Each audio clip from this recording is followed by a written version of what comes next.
God bless CPAC.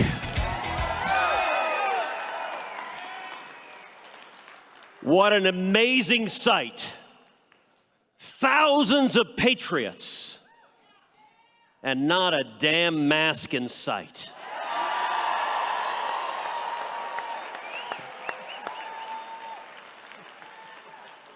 Obviously, everyone here is just following Stacey Abrams' example.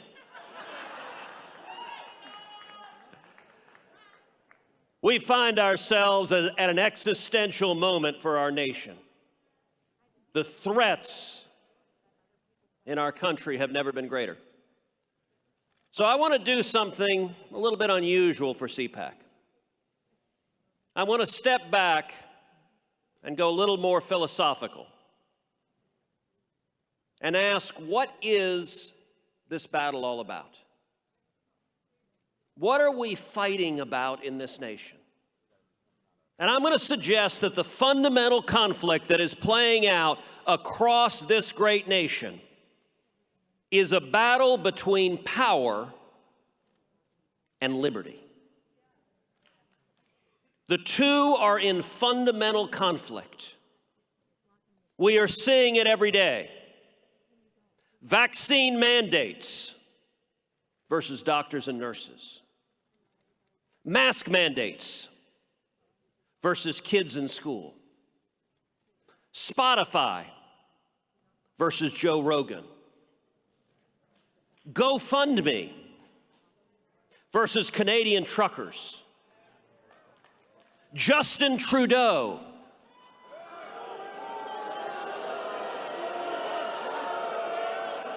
Let's pause for a second and observe that is the first time in recorded history that any Canadian has ever elicited that much of a response from any crowd on planet Earth.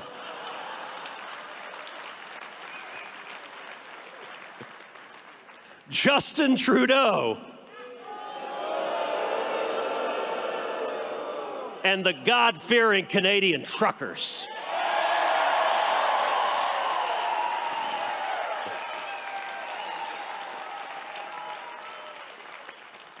The New York Times versus Barry Weiss. Levi's versus Jennifer Say. AOC versus damn near anyone who ever dared to criticize her.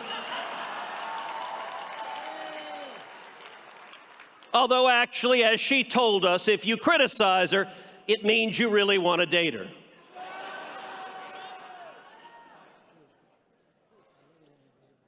If you look at this battle, this is not a battle between the weak and the strong. Joe Rogan is many things, but he ain't weak. Major League Baseball, which went after the voters of Georgia, the Georgia voters are many things, but they ain't weak. The Biden Department of Justice, when they went after parents. Parents are many things, but they ain't weak. Just ask Loudoun County. Just ask Terry McAuliffe. Just ask all the left-wing Democrats in Virginia who are scared out of their minds right now. You got to understand what is playing out here. What is playing out is the powerful are afraid. They are terrified of you. They look out at the men and women in this room and you scare the living crap out of them. They are afraid of truth. They are afraid of liberty. That fear is driving them. Let me suggest a principle, a very simple principle for conservatives to understand. Big is bad. Across the board, big government sucks. Big business sucks. Big tech, big Hollywood, big universities.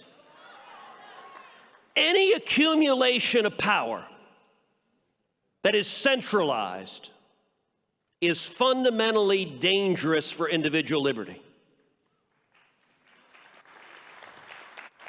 What is it that the communists want? The communists want control of everything. They want centralized power. How do we ensure freedom? You know, the principles I'm talking about were said far more eloquently, far more elegantly 2 centuries ago by James Madison in Federalist 10. James Madison talked about factions. That was an old word for special interests. And he said factions, if they're able to seize control of government, will strip away our liberty. And the genius of our Constitution is the checks and balances that divides government, that makes one branch fight with another branch, makes the executive and Congress fight, makes Congress and the judiciary fight, makes the federal government and the states fight. And what the framers, their genius was, the Supreme Court has called it splitting the atom of sovereignty. And that if the factions, if one faction can't seize control of everything, then they can't use that power against the people. That principle was true 2 centuries ago. It's true today. Why is our liberty so under assault? Because giant corporations, giant tech, giant government, they work together hand in hand. You look at what happened with Joe Rogan. Joe Rogan, Jen Psaki. Oh, come on, Jen Psaki doesn't get the Justin Trudeau treatment? All right. You know, Peppermint Patty deserves some love. Jen Psaki from the White House podium said, billionaires in Silicon Valley, please silence that pesky Rogan guy. There's a pattern of government asking big tech to silence dissent. In Canada, the Canadian truckers, Canadian government says, oh, GoFundMe, billionaires, please silence these pesky truckers. By the way, the workers of the world had a revolt, and the left is pissed.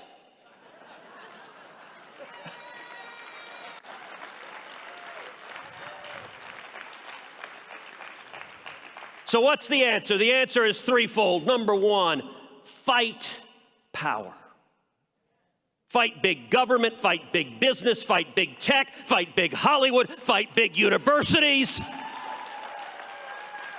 Fight the centralization of power. Break it up. Break big tech up into a million little pieces.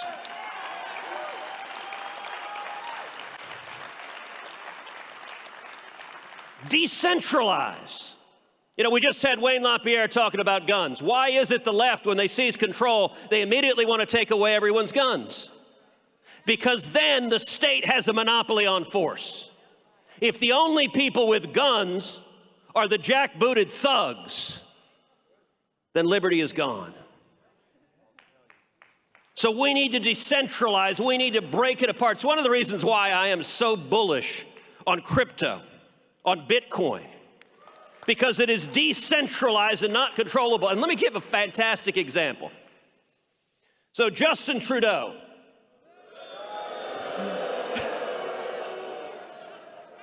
said, I don't like me some truckers, so we're going to seize your assets. So then the court went to try to seize the crypto that was being given to the truckers. And I don't know how many of y'all saw a letter that I actually want to read from. It's a letter from a company, Bitcoin company called Nunchuck. Here's part of the letter. Dear Ontario Superior Court of Justice, our software is free. We do not collect any user identification information beyond email addresses. We also do not hold any keys.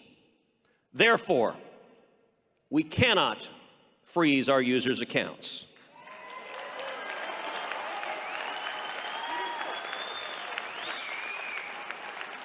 We cannot prevent them from being moved.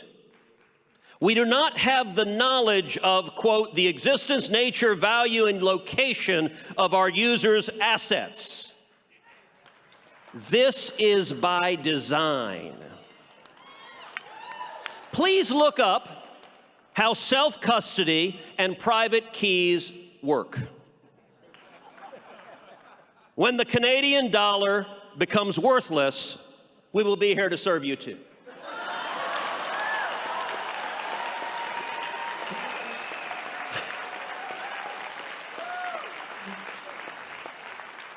That is spectacular. By the way, contrast that to the craven, sniveling response of corporate America. When some whiny snowflake tweets at them, they go, oh my God, I'm sorry. Like, God bless you saying to the government, go jump in a lake. That's how our country was founded. That is powerful. By the way, that is also why China recently banned Bitcoin. Because they can't control it, which is the exact same reason Elizabeth Warren hates Bitcoin. The Chinese communists and Elizabeth Warren, they both want to control you.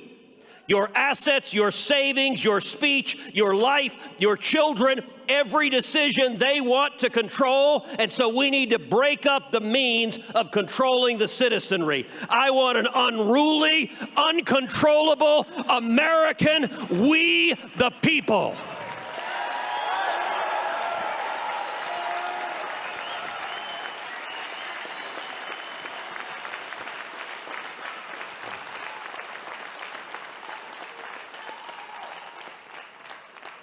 Number two, don't ever apologize to the woke mob.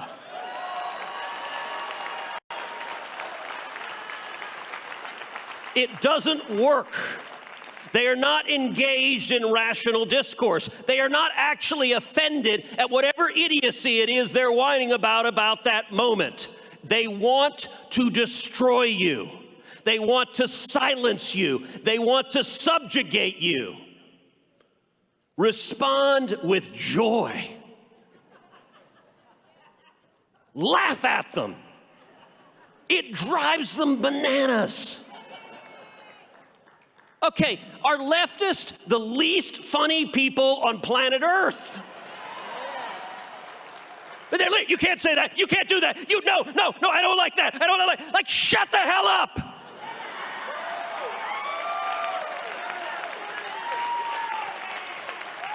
It's none of your damn business. If I want to get a vaccine, I'll get the vaccine. If I don't want to get the vaccine, I won't get the vaccine. And it's none of your business how I decide for me and my family.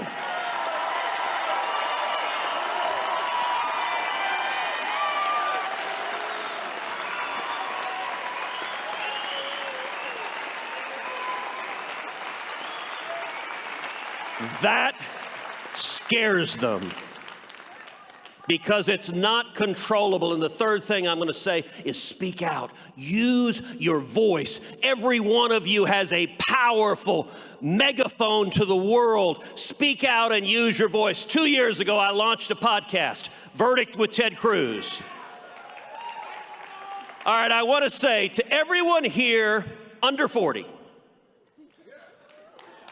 please go and subscribe to my podcast. You can get it wherever you get your podcasts. 2 years ago, we were the #1 ranked podcast in the world. To everyone over 40, call your kids, call your grandkids, and ask them to subscribe you to the podcast. Number 2, text the word Cruz to the number 24005. Let me give you that again. Cruz to 24005. Why is that? Because we're using text, we're using the podcast, we're using email, we're using social media, we're using every tool to mobilize and energize a grassroots army, because we are taking this country back from the lunatic socialist left that is trying to destroy our freedom.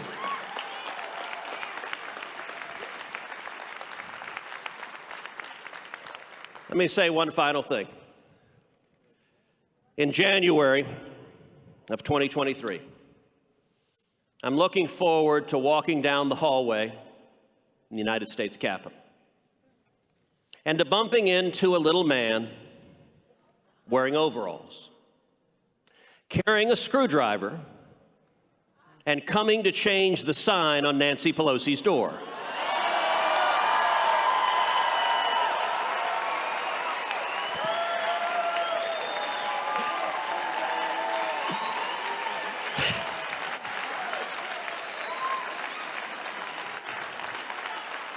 And Nancy is going to get on her broom. Okay, no, that's not fair. That's not fair. She's going to get on her private jet, called the USS Broom, and fly back to California. And we're going to send Chuck Schumer back to New York City. And then we're going to tell Joe Biden it's 2025, and he'll just wander back to Delaware.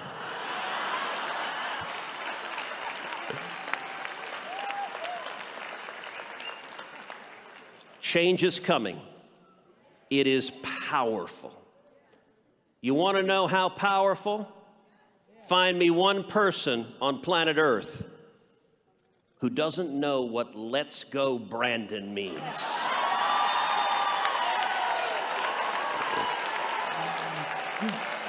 And not just in red states. How many of you saw at the New England Patriots game in Boston, the entire crowd chanting, "Let's go Brandon"?